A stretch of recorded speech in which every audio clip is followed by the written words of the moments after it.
Good morning students. Today we are going to do part C, make the following sentences negative.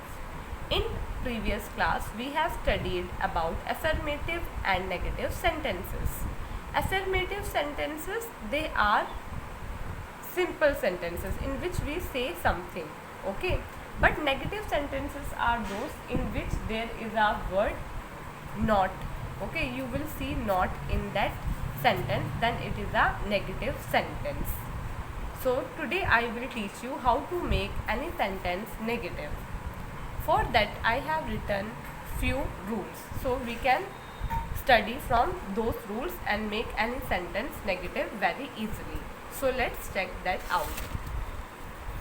First we have to just study what is a sentence. Sentence, it is a set of words that are put together to mean something. So for example, this is a coat, she is a girl. So these all are set of words, okay, and we have put them together and it means something. There is a meaning that is coming out of that set of words. जैसे कि हमने कोई भी sentence का मतलब, जब हम बहुत सारे वर्ड्स को एक साथ रखते हैं और उससे कुछ मीनिंग निकल के आता है, उसको सेंटेंस कहते हैं. जैसे कि वह एक लड़की है, ठीक है, शी इज़ अ गर्ल, वह एक लड़की है, तो एक मीनिंग निकल के आया ना, तो वो सेंटेंस है. Basic part of sentence, basic जो पार्ट होते हैं सेंटेंस में, उसमें क्या होता है, we have a subject, then we have verb, then object. For example, Pinku plays football. Here, Pinku is the subject, plays is the verb, football is the object. Now, what is a subject? Subject, who or what is performing action.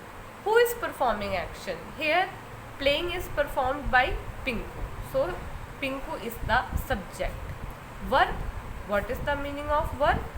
Verb is the action or state of being in a sentence. Verb means action. Here, playing is action. Object, it is the person or thing that receives the action. So, the person or thing that receives the action is a object. Here, football is that object which is receiving the action. So, football is the object. Okay.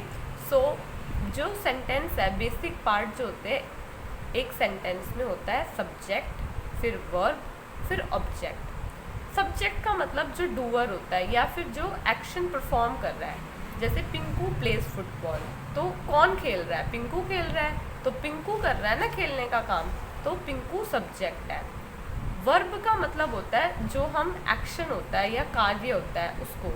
यहाँ पे place एक action है ना, एक काम है, तो verb का मतलब एक्शन, ठीक है. ऑब्जेक्ट का मतलब जिस पर्सन या जिस चीज़ पे उस एक्शन का प्रभाव पड़ रहा है, वो होगा हमारा ऑब्जेक्ट. जैसे पिंकू प्लेस फुटबॉल, तो प्ले कौन कर रहा है, पिंकू, और वो प्रभाव किस पे डाल रहा है, फुटबॉल पे, ठीक है. तो ये ऑब्जेक्ट हो गया. तो ये बेसिक पार्ट थे हमारे सेंटेंस के.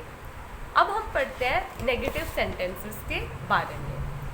सबसे पहले तो हमें पता होना चाहिए कि पॉजिटिव सेंटेंस कौन से होते हैं. पॉजिटिव सेंटेंस को हम अफर्मेटिव सेंटेंस भी कहते हैं. So normal sentences are positive sentences. Okay. Sentences that have the word not in them are negative sentences. So if any sentences have the word not in them, then it is a negative sentence. So let me give you an example of this. For example, this is a quote. It is a positive sentence because it's a normal sentence. But the next sentence, look at this. This is not a quote. So we have this word not here. So this not, because of this not, the sentence became negative. Okay. तो negative sentence के बारे में हम पढ़ते हैं. सबसे पहले तो positive sentence कौन से होते हैं. जो एक नॉर्मल सेंटेंस होता है उसको हम क्या कहते हैं, पॉजिटिव सेंटेंस, ठीक है. और उसके बाद जो नेगेटिव सेंटेंस वो होता है जिसमें वर्ड आ जाता है नॉट. जैसे कि यहाँ पे एग्जाम्पल दिया हुआ है कि दिस इज़ अ कोट, यह एक कोट है. ये पॉजिटिव सेंटेंस है। दूसरा एग्जाम्पल है this is not a coat, तो यहाँ पे वर्ड आ गया ना नॉट, तो इस वजह से ये वर्ड कैसा हो गया, नेगेटिव सेंटेंस। तो पार्ट सी में हमें सेंटेंसेस को नेगेटिव बनाना है, तो उसमें एक वर्ड नॉट तो लगेगा ही लगेगा। अभी नॉट कहाँ लगेगा उसके लिए हम रूल्स पढ़ेंगे, ठीक है। So the first rule is if positive sentence have the auxiliary verb be, be का be, am, is, are, was, were and have, has, had in it, then we add word not after it, word not after it to change it into a negative sentence. So we will add this word not. Okay, so where to add, यहाँ पे कह रहा है कि अगर मान लो कोई भी सेंटेंस है उसका ऑक्सिलरी वर्ब बी, तो बी के बहुत फॉर्म होते हैं, जैसे इस, एम, आर, वॉस, वर, ठीक है, ये बी के फॉर्म है। या हैव का फॉर्म हो, जैसे हैज, हैव, हैड, ये सारे फॉर्म है वर्ब के। अगर ये आपको कहीं पे भी दिख जाए ना, और अगर आपको सेंटेंस को नेगेटिव बनाना है, तो जो नॉट वर्ड है कहाँ पे डालना पड़ेगा आपको, वो उसके बाद पीछे डालना पड़ेगा, आफ्टर, ठीक है। जैसे कि देख लेते हैं एग्जाम्पल्स के साथ, this is my pen, so we will study it with an example, this is my pen, so you will see this auxiliary verb here. So to make this sentence negative, you have to add not after this auxiliary verb. So this is not my pen, the sentence become negative. Okay, now let's study next example. We have seen that film, it is a positive sentence. Now we have to make it negative. For this we will see that there is an auxiliary verb have, yes or no, yes, so we have to add not word after this. So we have not seen the film, it is a negative sentence. तो अगर किसी भी sentence में आपको इस, M, are, was, वर मिलता है या हैज, हैव, हैड मिलता है, तो आपको अगर उस चीज़ को नेगेटिव में बनाना है तो आपको नॉट ऐड करना पड़ेगा। कहाँ पे ऐड करना पड़ेगा, उस ऑक्सिलरी वर्ब के बाद में। जैसे कि यहाँ पे एक एग्जांपल है, दिस इज़ माई पेन, यह मेरा पेन है, तो अगर नेगेटिव बनाना है तो इसके बाद लगाना है not, this is not my pen. दूसरा एग्जाम्पल है, we have seen that film, हमने वो फिल्म देखी, ठीक है। तो उसको नेगेटिव बनाने के लिए आपके पास हैव है, तो हैव के पीछे क्या लगाना आपको, not, we have not seen that film, ये एक नेगेटिव सेंटेंस हो गया। तो ये आपका रूल नंबर 1 था, ठीक है। दूसरा रूल है आपका, सेकेंड रूल है, if a positive sentence has a main verb instead, then we use the word do not और does not before the main verb to change it into a negative sentence. In such cases, base form of verb is always used. ठीक है, तो यहाँ पे लिखा हुआ है कि अगर कोई पॉजिटिव सेंटेंस है, उसमें मेन वर्ब है और उसमें कोई ऑक्सिलरी वर्ब नहीं है, तो उस केस में हमें डू नॉट या डस नॉट का यूज़ करना पड़ेगा, ठीक है। और जो वर्ब है उसकी बेस फॉर्म आएगी। बेस फॉर्म का मतलब जैसे प्ले है तो कहीं लिखा होता है प्लेड, जो कि पास्ट पार्टिकल है, कहीं लिखा होता है प्लेइंग, तो ये सब नहीं, सिर्फ प्ले ही लिखते हैं, तो वो बेस फॉर्म कहलाता है, ठीक है। उसके बाद जो है, we use do not with I. अब 2 चीज़ें बोली थी मैंने, एक तो बोला था डू नॉट यूज़ करना है, एक बोला था डज नॉट यूज़ करना है। So where to use do not? We will use do not with I, we, you, they. Okay, basically plural. And where to use does not? We have to use does not with he, she, it and any name like Ram, Sita, Geeta, like this. ठीक है, तो main बात यह है कि अगर do लगाना है जब हमारा I, we, you, they हो। अगर ही शी इट या कोई नाम आता है तब आपको डज नॉट लगाना है। एग्जाम्पल के साथ मैं बताती हूँ, तब आपको और क्लियर होगा। So let's check the example. First example is Ram enjoys horse riding. Ram enjoys horse riding. Now there in this sentence you will not see any auxiliary verb like he, is, am, are, was, were, has, have, had. Okay, so there is a main verb. What is the meaning of verb? Action. So enjoying is also kind of action. So here Ram enjoys horse riding. Now look at the subject. It is a name. Okay, Ram. So we have to use does not and then write enjoy. But do not add this word s because we have to use the base form of verb. Second example is they wash their clothes. In this, wash is a verb. It is a main verb. Okay. So they is used. So in this case we have to use do not. They do not wash their clothes. ठीक है।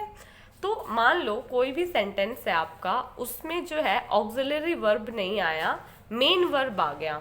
ठीक है, तो आपको negative बनाने के लिए या तो डू नॉट का यूज करना है या डज नॉट का। आई, वी, यू, दे लगा हो तो आपको डू नॉट का यूज करना है, सब्जेक्ट होने चाहिए ये। और अगर ही, शी, इट या कोई नाम है जैसे सीता, गीता, राम, तो आपको डज नॉट का यूज करना है। एक पॉइंट ये।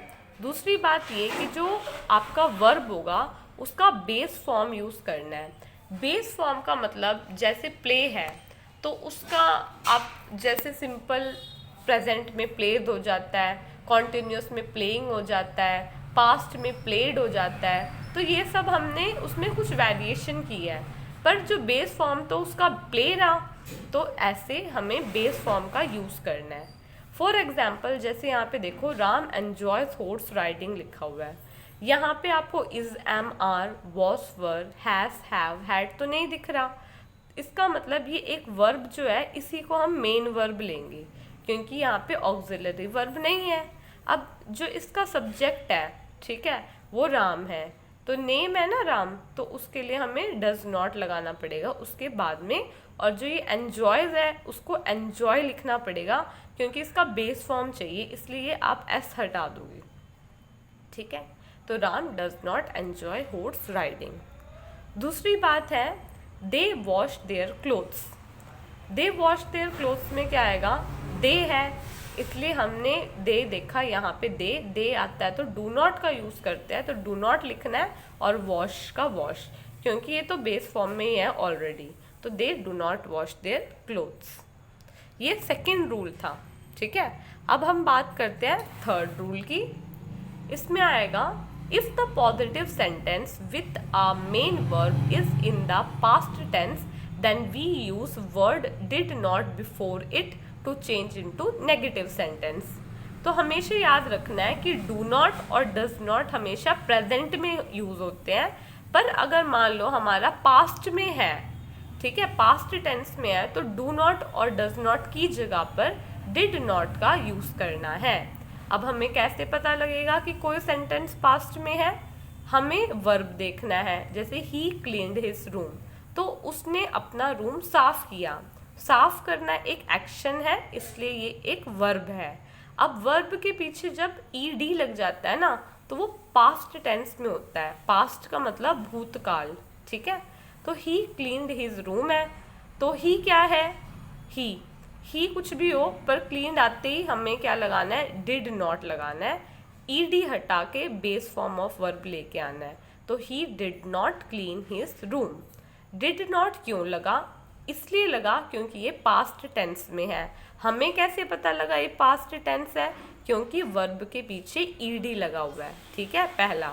दूसरी बात, जो ये वर्ब अब यूज करेंगे वो बेस फॉर्म में यूज करेंगे, इसलिए हमने यहाँ पे क्लीन लगाया है। So he cleaned his room, he did not clean his room. Fourth is if a positive sentence is in the future tense then we use the word will not to change it into a negative sentence with all nouns and pronouns. So future tense means something is going to happen in future. Okay, so in that case, if we want to make it negative, then we have to use the word not after will. Okay, for example, Sita will stitch the dress tonight. Here you can see will, it show it is in future tense. So we have to write will not to make it negative. Sita will not stitch the dress tonight. तो अगर आपका कोई भी positive sentence भविष्य काल में है, future tense में है, तो आपको उसको नेगेटिव बनाने के लिए विल के बाद अगर शैल भी हो सकता है, कहीं कहीं शैल या विल आपको दिखे तो उसके पीछे क्या लगाना, आपको नॉट लगाना है. जैसे यहाँ पे Sita will stitch the dress tonight है, तो विल के बाद आपको सिंपल सा एक नॉट लगा देना है. Sita will not stitch the dress tonight. Fifth point है हमारा, if a positive sentence has other modal verb such as may, can, should और must, then word not is added after it to make it negative. So if modals are given like may, can, should, must, then to make it negative we have to add this word not after the modal. For example, you may eat the cake. Now may is given, so write not after this may. You may not eat the cake. तो अगर आपको कोई positive sentence है जिसमें models का use किया हुआ है, मॉडल वर्ब्स कौन से होते हैं, मे, कैन, शुड, मस्ट, तो उसको नेगेटिव बनाने के लिए आपको इस मॉडल के पीछे वर्ड लगाना पड़ेगा नॉट. तो उससे वो वर्ड क्या बन जाएगा, नेगेटिव बन जाएगा. ठीक है, तो ये 5 रूल्स थे. So you have to write these rules in your notebook, fair notebook. You need not to learn this rule, but you have to read it at least 2 times so that you can use this rule while doing part number C. To part C. One example is given, close the door. So to make it negative, they have written do not close the door. Now you have to convert these into negative sentence. Okay. First is I am satisfied with the result. Here am is given, so you have to write I am not. Am after this am you have to write not. I am not satisfied with the result. In this you have to write satisfied. Okay.